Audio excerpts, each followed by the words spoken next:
Hey, what's up, everybody? Today we're looking at Determined, A Science of Life Without Free Will by Robert Sapolsky. You may remember Robert Sapolsky from such bestsellers as Behave or The Trouble with Testosterone. Determined was conceived as a natural continuation to Behave.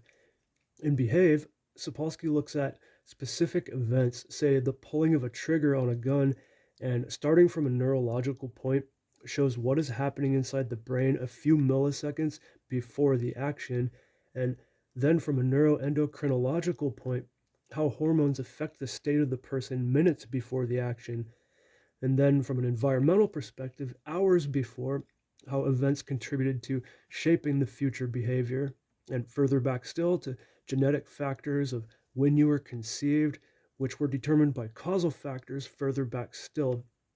And so we have this causal chain that began before the man who pulled the trigger was even born. And if we're curious, which we are, we have to ask, how far back does this go? And so we have determined. Actually, I only read part of Behave. I started it, and something I was really excited about came in the mail. So I started reading that, and I just never got back into it. So I hope that's actually an accurate description of that book. But yeah, Sapolsky's position is that free will is only an illusion, and everything that happens is just the current domino in a chain that goes back all the way back to the Big Bang. This is a topic that has fascinated me for a long time. Going into this book, the reader should consider that this is a very old idea in philosophy, and many books have been written that declare the very message that Sapolsky is arguing indetermined. But he wanted to write a book that was his own, so this is much more than just a philosophy book. And of course, ever since Behave came out, he's had kind of a reputation to live up to. That book is rated extremely high by many people.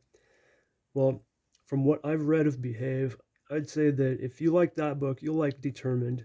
Sapolsky succeeded in writing a book on the idea that free will is an illusion, and he made it his own. And indeed, his style is in there, and it's really what makes his book special. And Sapolsky states that nearly every fact in this book was discovered in the last 50 years, nearly half of them the last 5 years.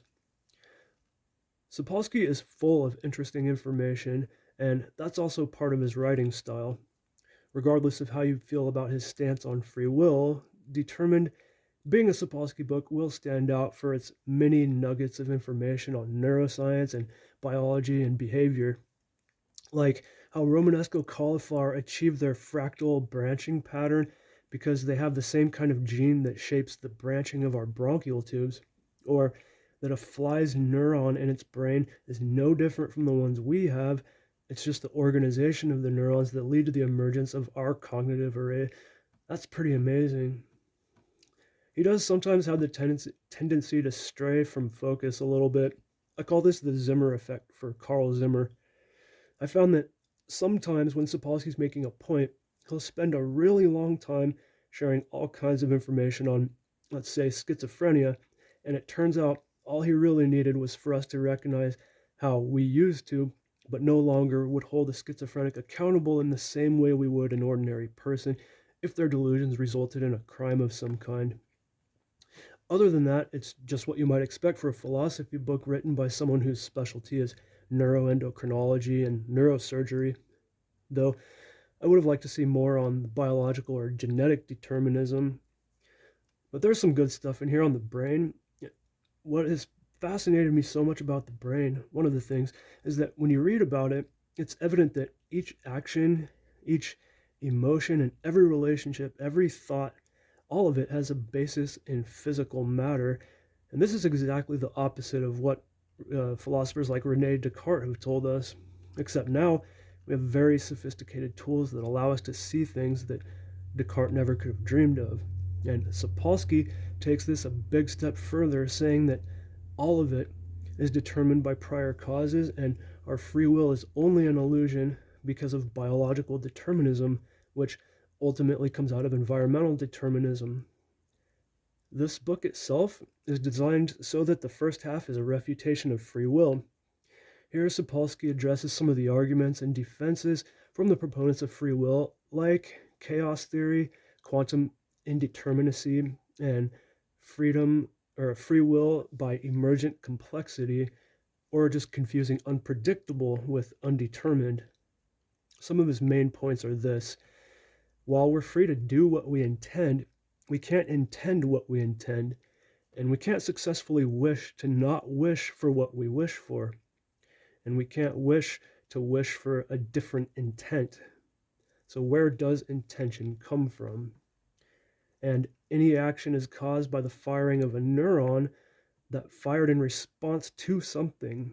He says, show me the neuron that fired because of its own volition, and that wasn't because of hormones or environmental stimuli of any kind or anything from the person's history.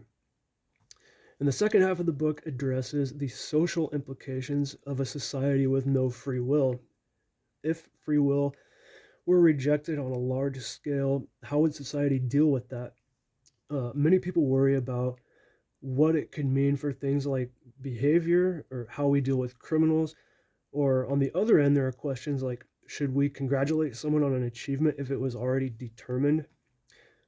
Overall, I enjoyed the book, but if I remember correctly, I feel like Sam Harris's book Free Will had more of an impact on me. That may just be because I read that one first, but they're both good for different reasons. Sapolsky is a lot of fun to read because he has so much information to share. I also know that there are people who hated Behave because of Sapolsky's left-leaning political stance. So if that was you, you might dislike this book for the same reasons. I'm not even sure what to think of his stance when it comes to no free will at all. It sounds like he's taken this pretty seriously. I mean, for example, Einstein showed that time is relative in a block universe where everything happened and time is an illusion, but we still operate in a world where we're governed by the confines of time. With determined, it sounds like Sapolsky is trying to wrestle with how he's going to reconcile his social life with no free will. I mean, because just like with the block universe, you have to operate as though time is what it seems to be. And I've always thought that that's how it has to be with the illusion of free will too. But I don't really know. To be clear, it's not like he's saying we can stop caring since there's no free will. He gives an example of a car with no brakes should be taken off the road.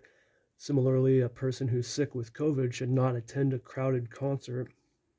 He also says that hating a person for hurting you is as nonsensical as hating a tornado for hurting you. And I'm not even sure how compatible these two statements are. But this book really gives you a lot of deep material to think about. I might actually be more confused after reading it than I was before, but I did enjoy it. Okay, that's it for this one, guys. Thank you for watching. I hope you enjoyed the video.